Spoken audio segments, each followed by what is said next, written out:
മുന്നേ ഞാനും അച്ഛനും കൂടെ മറ്റേ ഞാലിപ്പഴം എന്നല്ല പറയണത്, ആ വയലറ്റ് കളറില ആ ഒരു പഴം മേടിക്കാനായിട്ട് പോയായിരുന്നു. നമ്മുടെ കാര്യമാണ് പോയത്. അപ്പോൾ ആദ്യം കിലോന് ഏതാണ്ട് ഒരു കാക്കിലോന് 100 രൂപ പറഞ്ഞു.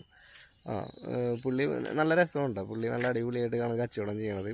അപ്പോൾ ചേട്ടാ ഇത് മുകളിൽ കയറി പറിക്കണം, ഓരോന്ന് പറിക്കണം, താഴെ വീണ് കഴിഞ്ഞാൽ അത് നശമായിപ്പോയി. ആൾ ഹിന്ദിക്കാരനാണ്, പക്ഷെ മലയാളം പറയണ കേൾക്കാനായിട്ട് നല്ല രസമുണ്ട് കാണാനായിട്ട്.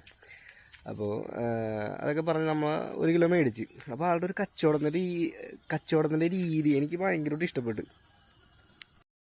അവിടെ ഒരാൾ പോയതാ. അപ്പോൾ ആളുടെ കച്ചവടത്തിൻ്റെ രീതി എത്ര മനോഹരമായിട്ടാണെന്ന് പറയും. ഞങ്ങൾ ആ ഒരു പഴം 1 കിലോ മേടിച്ചു, 100 രൂപ കൊടുത്തു. 1 കിലോ മേടിച്ചിട്ട് നമ്മൾ പോകുന്ന സമയത്ത് ചേട്ടാ നിൽക്ക്, ചേട്ടാ പോവല്ല ചേട്ടാ നിന്നിട്ട് ആ മാങ്ങകൾ ഇരിപ്പുണ്ടായിരുന്നു. അപ്പോൾ ചേട്ടാ ഈ ഒരു പീസ് കഴിച്ചിട്ട് പോകും ചേട്ടാ അങ്ങനെ തന്നെ. അപ്പോൾ ഒരു പീസ് കഴിച്ചപ്പോൾ നല്ല അടിപൊളി മാങ്ങ കേട്ടോ. അപ്പോൾ ചേട്ടാ പച്ച മാങ്ങ കൂടെ കഴിക്കാം അങ്ങനെ പറഞ്ഞു പുള്ളി.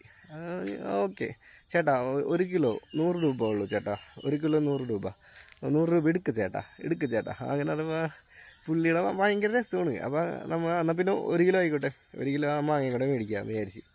അപ്പോൾ പുള്ളി നമ്മൾ ആ ഒരു ആലിപ്പഴം മേടിക്കാനായിട്ട് പോയ ഞങ്ങൾ ആ ഒരു വട്ടം മാങ്ങയും പിന്നെ കുറച്ച് വേറൊരു മാങ്ങയും കൂടെ തന്നായിരുന്നു പുള്ളി. ലാസ്റ്റ് തന്നുണ്ട് പുള്ളി. ചേട്ടാ ഈ ഒരു മാങ്ങ കഴിച്ച് നോക്ക് ചേട്ടാ, ഇത് കഴിച്ചിട്ട് എങ്ങനെയുണ്ടെന്ന് ചേട്ടൻ അടുത്ത ശനിയാഴ്ച വരുമ്പോൾ പറഞ്ഞാൽ മതി, അല്ലെങ്കിൽ അടുത്ത പ്രാവശ്യം വരുമ്പോൾ പറഞ്ഞാൽ മതി കേട്ടോ എന്ന് പറഞ്ഞുകൊണ്ട് ആ ഒരു മാങ്ങയും കൂടെ തന്ന് ഞങ്ങൾക്ക് തന്നു വിട്ടു. അപ്പോൾ ആളുടെ ഒരു കച്ചവടത്തിൻ്റെ രീതി നമ്മൾ മേടിച്ച് പോകും.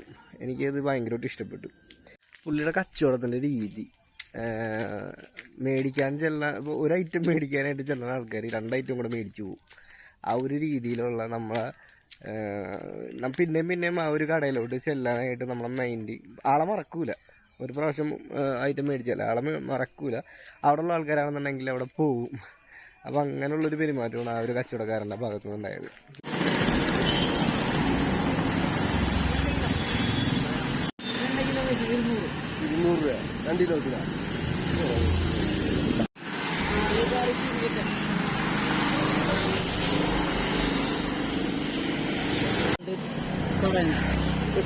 ടേസ്റ്റ് നോക്കിയിട്ട് നാളെ പറയണോ?